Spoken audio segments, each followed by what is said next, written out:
네, 안녕하세요.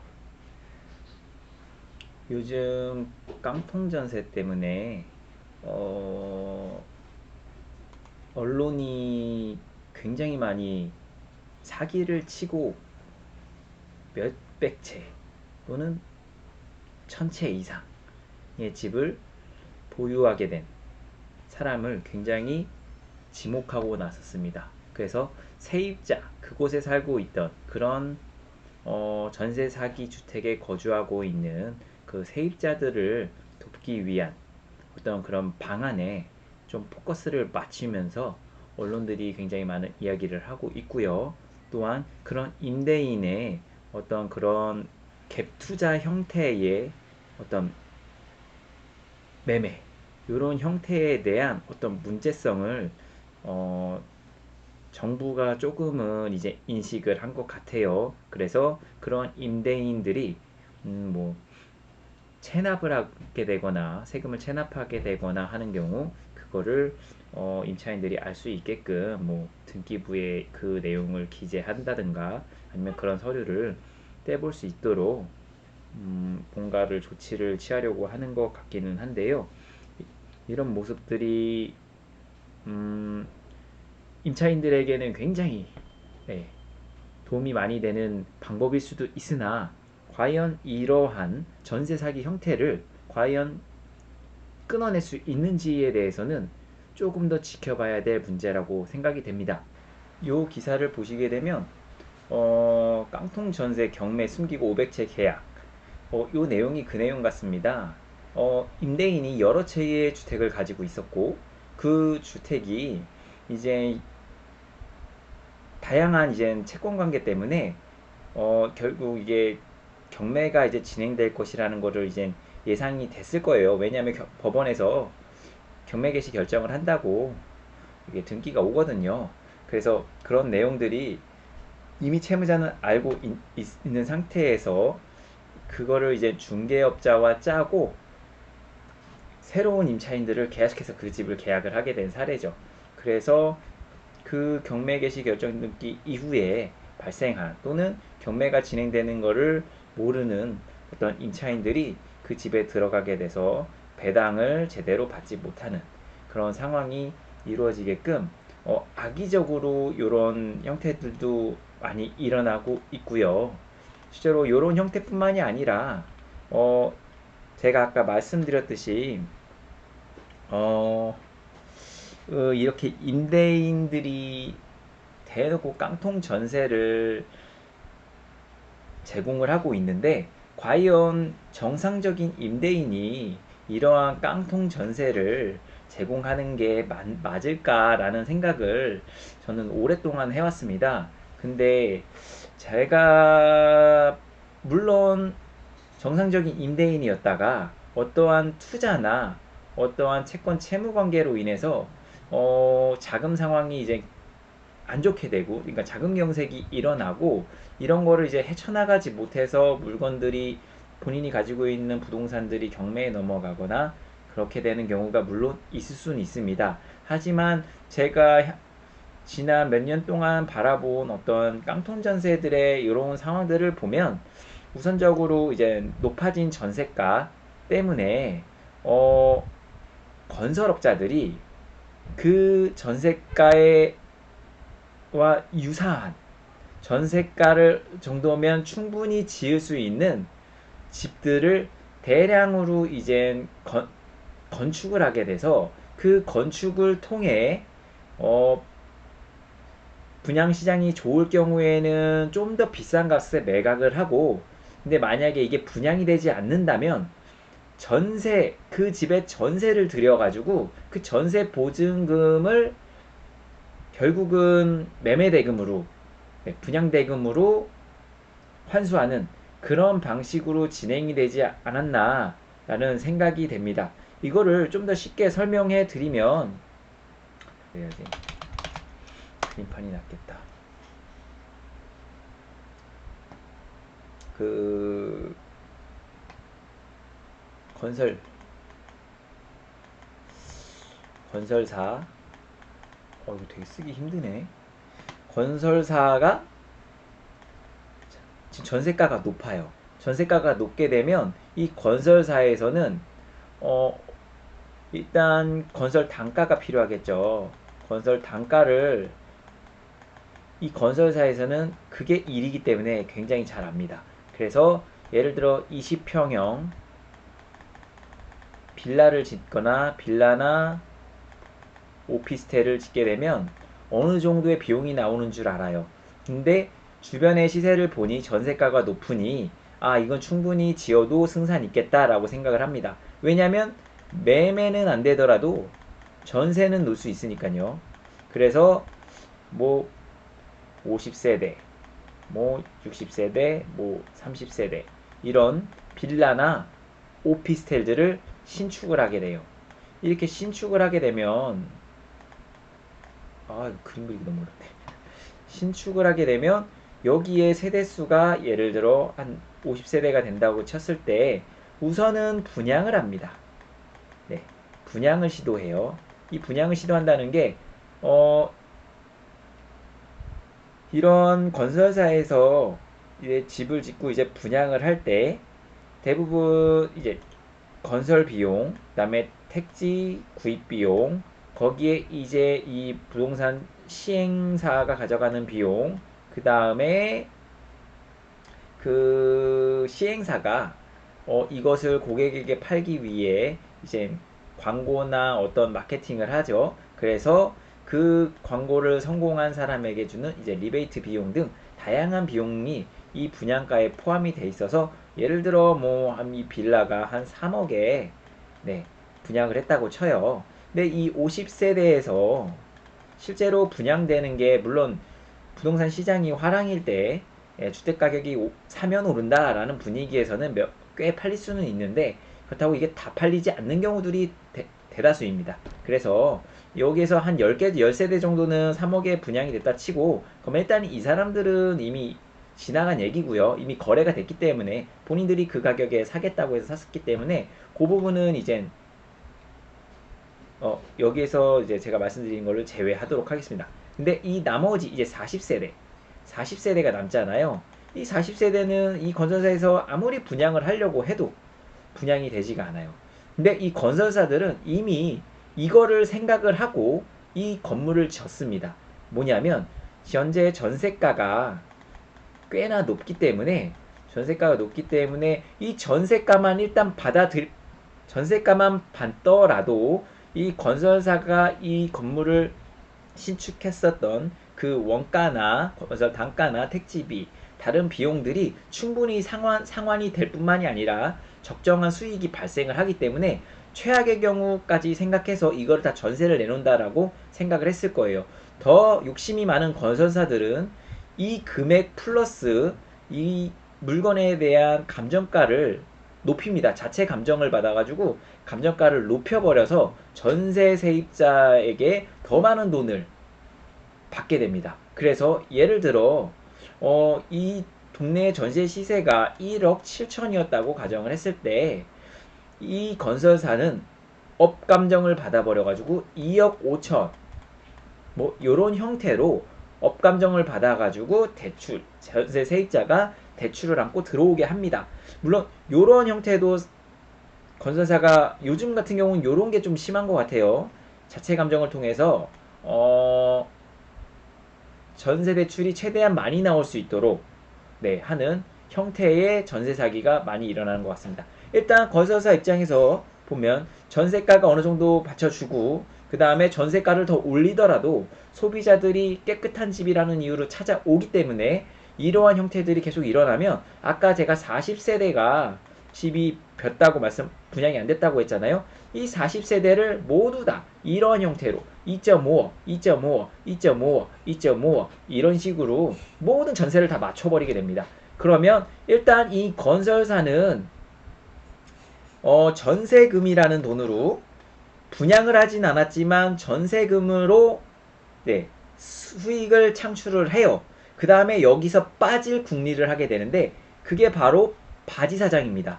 이 바지사장은 이 건설사가 그러니까 이 건축주가 이 소비자 최종 소비자 전세자에게 물건을 전세를 낼 때 명의를 이전하는 조건으로 해서 전세를 합니다. 그래서 동시진행으로 진행을 하게 되는데 대부분 동시진행이 이래서 사기가 된다는 얘기가 나오는 이유가 이거예요. 건설사는 물건을 털어버리고 싶고 근데 매매는 안 되니까 털 수가 없는데 전세자들은 금액에 상관없이 들어오는 사람들이 굉장히 많기 때문에 보증보험 같은 굉장히 좋은 어떠한 보험 상품이 있기 때문에 비싸더라도 들어올 사람들은 들어오게 됩니다. 그래서 전세금을 받아서 건설사는 분양 수익에 가름하는 돈을 챙기고 이거에 대해서 이제 돈을 추후에 만약에 건설사가 계속 가지고 있게 된다면 이 돈을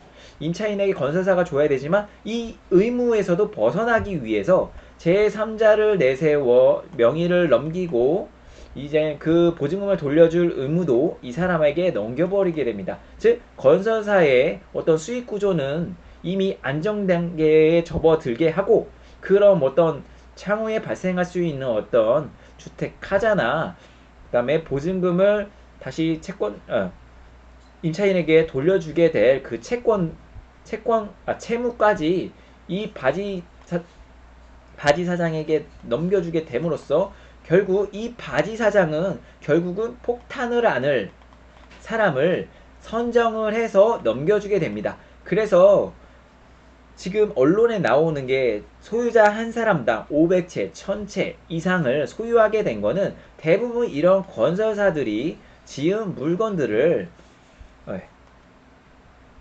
받아줄 수 있는 어떤 사람을 세우게 되어 결국은 이 사람은 갭 투자라는 명목으로 이 집을 샀다고 이제 얘기를 하기 때문에 이 갭 투자 자체가 어떤 형법이나 어떤 사기, 배임 이런 형태로 들어가지 않는 어떤 그러한 맹점을 이용하여서 이러한 사기 형태가 굉장히 많이 이루어지고 있어요.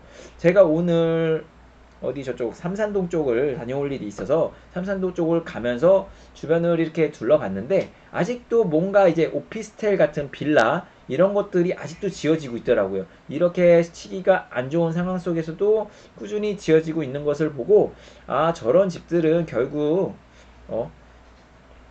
보증보험이라는 제도가 있는 한 또는 전세제도가 있는 한 그렇죠. 제가 전세제도를 나쁘게 보는 건 아닙니다만 전세제도가 있는 한 이러한 어떤 전세 세입자들이 저런 집을 이제 깨끗한 집 다 지어지는 저런 깨끗한 집에 이제 전세를 들어가는 거에 대해서 꺼리낌이 없어 하세요.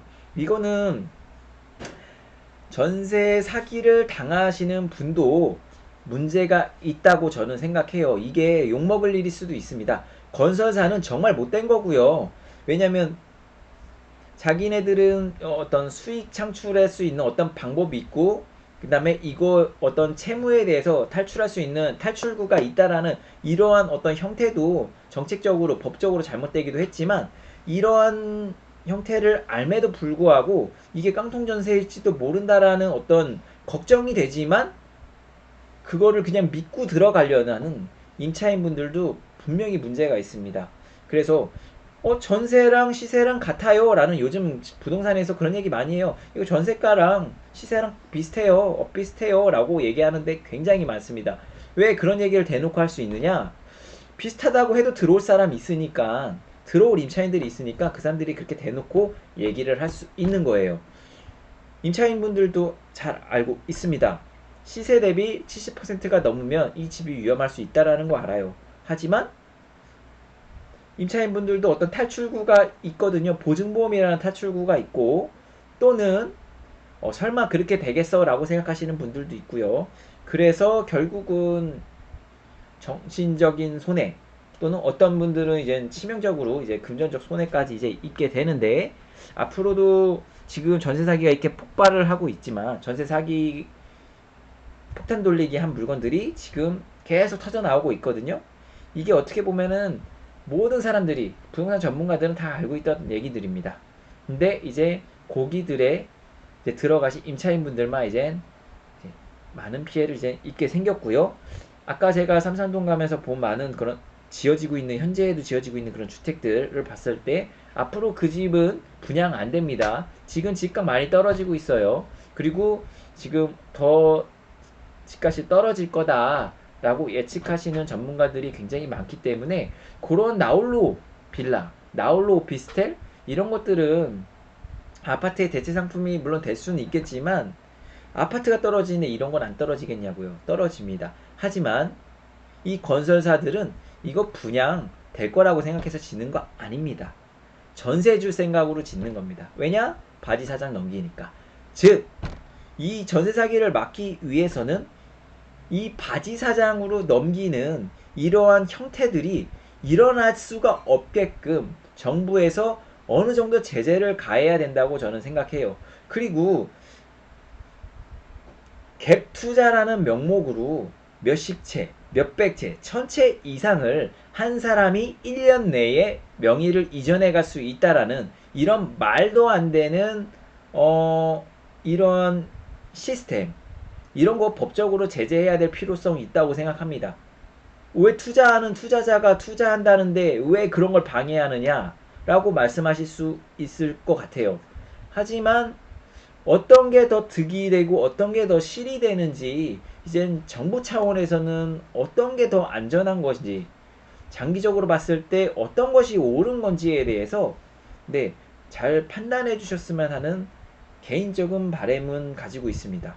상식적으로 연봉 2천, 연봉 2, 3천 밖에 안 되는 사람이 또는 무직인 사람이 갭 투자라는 명목으로 500채 이상, 1000채 이상 물건을 가져간다? 이거를 승인했다는, 이걸 등기를 해줬다는 자체가 정부에서는 이런 전세 사기를 종용하거나 방관했다라고 밖에 볼 수가 없는 것 같아요. 왜냐하면 등기를 한 사람이 여러 번을 해갔다면 정부 차원에서 그런 것들을 인지할 수 있거든요. 근데 그런 것들에 대해서 갭 투자라는 어떠한 그런 요소가 있기 빠져나갈 수 있는 요소가 있기 때문에 건들지를 못합니다. 왜냐하면 자본주의, 민주주의이기 때문에 내가 집을 투자를 500채라든 1000채를 하든 그걸 터치를 할 수가 없어요.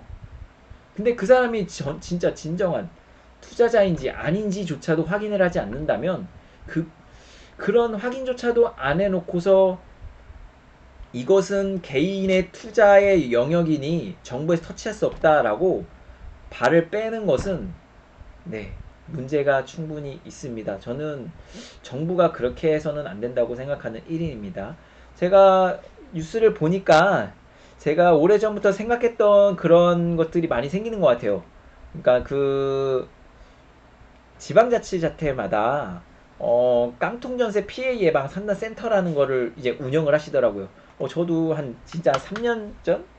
진짜 오래전부터 제가 이런 깡통전세 이런 물건들을 보고 구차원이든 시차원이든 이런 깡통전세 피해를 예방하기 위해 상담센터를 좀 운영했으면 좋겠다라고 생각을 했었는데 실질적으로 이제 전세 깡통전세가 많이 일어나고 피해자들이 많이 늘어나니까 이런 형태가 생겨났네요. 뭐 뒷북이라고 하지만 그래도 이거 굉장히 잘하고 있는 거라고 생각합니다. 그래서 하지만 이러한 좋은 어떤 정부의 어떤 뒤늦은 정책에도 불구하고 많은 임차인분들은 네, 깡통전세 요런 게 있더라도 나는 깡통전세 안 돼. 내가 깡통전세 왜 들어가? 그리고 이 집 깡통전세 아니야. 내가 집 다 봤어. 주인도 만나 봤어. 부동산에서 이러이러이러하다 설명도 해주고 서류도 확인했어. 라고 얘기합니다. 그러고요.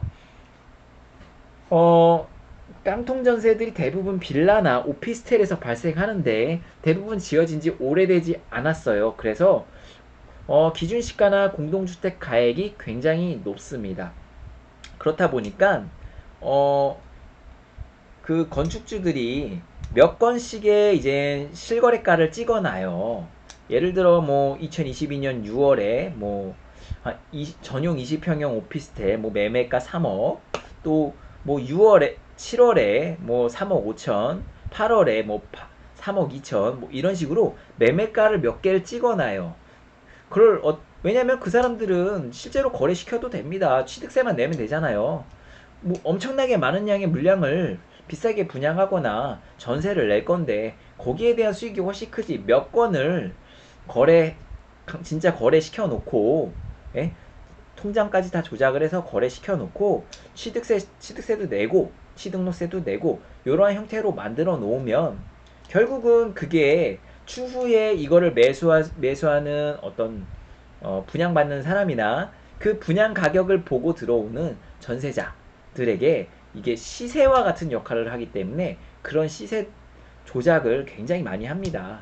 근데 이 깡통 전세를 들어가는 임차인분들은 어떻게 생각하시냐면 이때 이 금액에 거래됐네. 지난달 이 금액에 거래됐고 지지난달에 이 금액에 거래됐고 3개월 전에는 이 금액에 거래가 됐고 그래도 거래가 몇 개 됐네. 이거 거래 꽤 되나 보네. 그러면 그때 거래 가격이 3억 5천이니까 나 2억 5천에 들어가도 괜찮겠네.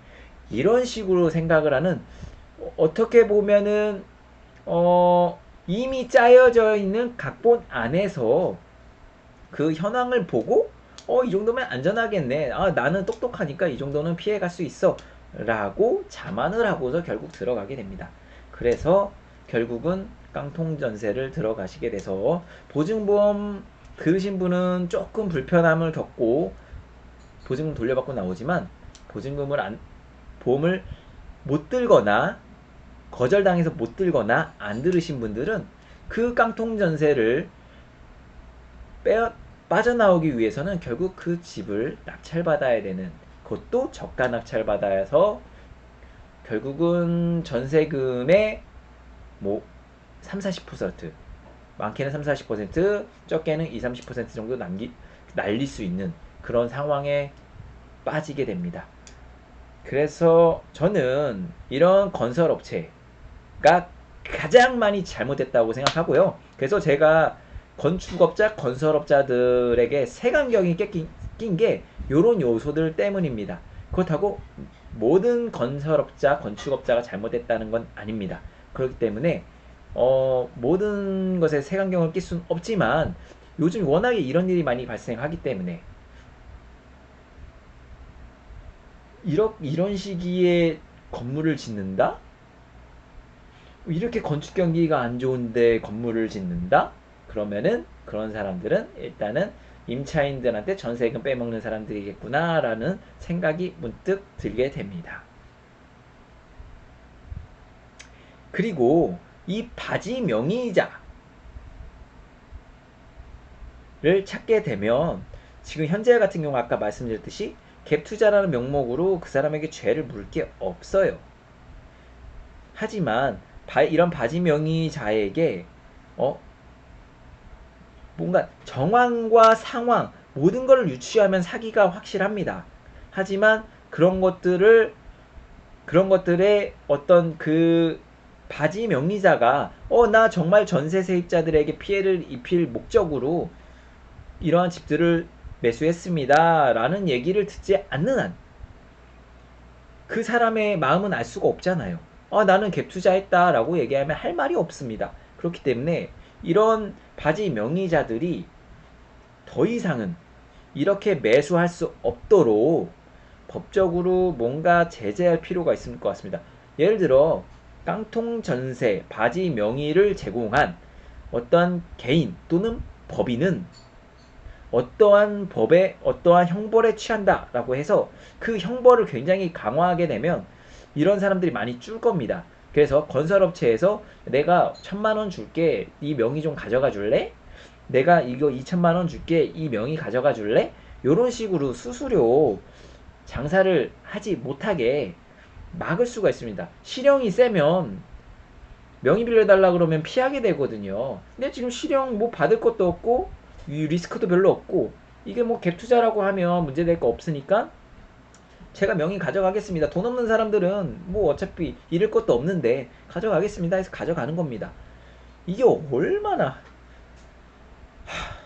정말 너무 허점이 확실하게 보임에도 불구하고 이런 것들이 자행되고 있다는 게 너무 가슴 아픈 일이고 이런 것들에게 이제 피해 당하는 진짜 임차인분들 너무 속 터질 것 같습니다. 이거 임차인분들도 내 돈 지키기에 급급할 문제, 물론 그것도 중요하죠. 근데 그것뿐만 아니라 좀 더 넓게 앞으로 생긴 임차인들이 이러한 피해를 입지 않도록 서로 연대하여서 뭔가를 헤쳐나가야 되는데 대부분 임차인 분들이 네, 먹고 살기 바쁩니다.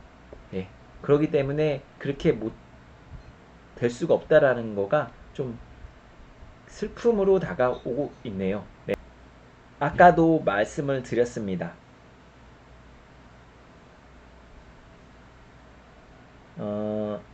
실거래가 국토교통부 실거래가 사이트를 제가 한번 보여드릴게요. 국토교통부 실거래가 이 사이트를 한번 보여드릴게요. 여기 보시면 아파트들의 경우에는 실거래가가 굉장히 빈번하게 일어나고 물론 여기 내에서도 조작 실거래가 존재는 합니다만 워낙에 거래수가 많기 때문에 그래도 실거래가의 근사치한 금액들로 많이들 거래가 되고 있어요. 업계약, 다운계약 이런 것도 물론 고려를 해봐야 되겠지만 그래서 확률적으로 대량의 물건들을 산술평균 해가지고 이 정도 거래가라고 인식을 할 수 있지만 다세대나 오피스텔 같은 경우에는 이제 거래가가 굉장히 낮아요. 그렇다 보니까 거래 빈도수가 굉장히 낮아요. 제가 깡통전세 이 물건이 깡통전세인가? 아닌가? 라는 거를 그래도 유추할 수 있는 제가 팁을 좀 알려드릴게요. 근데 이게 모든 것에 적용된다고 할 수는 없지만 굉장히 큰 도움이 될 수 있다라는 거 생각하시고 전세를 얻으실 분들 반드시 활용하시기 바랍니다. 여기 찾았네요. 자, 이 월드 클래스를 한번 보겠습니다. 2022년 8월 집거래 하나 있죠. 자, 보시면 55.192 2층입니다. 여기 전월세도 한번 볼게요. 7월 바로 전월이죠. 전월세 들어간 건 전월이에요. 매매는 8월에 됐고 자 2층 직거래 됐고 2억 4천에 보증금 있어요. 이것도 2층이죠. 아까 그 물건입니다. 요 물건이에요. 근데 이 물건이 어떻게 된 거냐? 최대한 공주가를 뽑았을 겁니다. 또는 업계약을 했을 수 있어요. 그래서 전세 세입자를 여기에 맞춰서 집어넣습니다. 신혼부부든 누구든 간에 집어넣습니다. 집어넣고 이 돈을 추후에 2년 뒤에 돌려줘야 되는데 돌려주기 싫어요. 이 돌려주기 싫으니까 이 건설사든 소유자든 분명히 바지 사장을 어떻게 해서든 어떤 지하 거래도 어떤 거래로 해서든 어떻게 구해 왔을 거예요. 그 바지 사장을. 그래서 그 바지 사장에게 이 물건을 그대로 직거래로 2억 4천에 넘깁니다. 2억 4천을 그대로 승계해서 넘겨버려요. 즉, 이 물건은 지금 여기 동호수 이런 거 나와 있진 않지만 이 물건은 그냥 경매 터집니다. 모든 직거래가 이러한 형태를 일어나는 건 아닙니다. 중개거래로 해서도 이렇게 터질 수가 있어요. 하지만 중개거래로 해서 터지는 경우에는 잡음이 생겨서 그 중개업자가 피해를 보기 때문에 피합니다. 근데 뭐 그 자격증을 빌려서 하시는 분들 있을 거예요. 그런 분들은 뭐 자기 자격 아니니까 뭐 이런 거래도 뭐 쉽게 할 수는 있는데 아무튼 요런 물건들 2억 4천 찍혔다고 해서 2억 4천에 거래했네? 시세 2억 4천이야? 그럼 나 여기 전세 2억 들어가도 되겠네? 이 사람들이 2억 4천에 들어갔잖아. 그럼 나 2억에 들어가도 되겠네? 이렇게 생각하시면 안 된다는 거예요. 이렇게 시세를 조작을 할 수가 있어요. 그리고 요거는 진짜 대놓고 사기친 거고 또 다른 사기가 있는데 그거는 실거래가 신고를 하고 취소를 하고 실거래가 신고를 하고 최대한 올려놨다가 해제를 하고 요런 형태로 또 실거래가를 조작을 합니다. 하지만 신고하고 해제하면 결국은 올라갔다 내려가기 때문에 결국 없어지거든요. 근데 계속 누적이 되게 하려면 요런 형태가 굉장히 좋습니다. 네. 이거는 요즘 그래서 이 직거래, 거래 유형 직거래 이거 쓴 거는 굉장히 정부에서 잘한 거예요. 왜냐면 직거래가 써 있음으로 인해서 한번 삐딱하게 볼 수 있는 그런 어떠한 여지를 줬기 때문에 소비자들이 조금 더 생각해 볼 수 있는 여력을 준 것 같아요. 그래서 중개 거래인 거를 웬만하면 믿되 웬만한 건 밑에 중개거래가 없다. 그러면 직거래다. 그러면 이러한 형태를 확인해 보면 돼요. 동시 진행으로 진행하기 때문에 대부분 전세 세입자가 먼저 들어가요. 그 다음에 거래 신고가 조금 더 늦게 이루어져서 다음 달에 이렇게 진행이 되는 거죠. 네. 이렇게 반드시 전세를 구하기 전에 네. 지방자치단체에서 제공하는 어떤 전월세, 깡통전세 상담 받아보시고 그런 것도 부족하다 싶으면 이런 실거래가 그러니까 건축주든 누구든 간에 실거래를 계속 얘기를 하면 이런 식으로 주변 시세를 다 조회를 해보시면 될 것 같습니다. 매매랑 전세랑 같이 있다? 그거 시세로 믿지 마세요. 절대 시세 아닙니다. 그거는 그 팔고자 하는 사람, 전세를 내고자 하는 사람이 악의적으로 만들어낸 조건들이에요. 그거 믿으시면은 바로 깡통 전세로 보증금 날리거나 또는 시간 날리십니다. 네, 그렇게 하지 마십시오. 네, 제가 오늘 좀 길게 깡통 전세에 대해서 좀 말씀을 드렸습니다. 네, 이게 도움이 되셨으면은 뭐 구독과 좋아요 부탁드립니다. 감사합니다.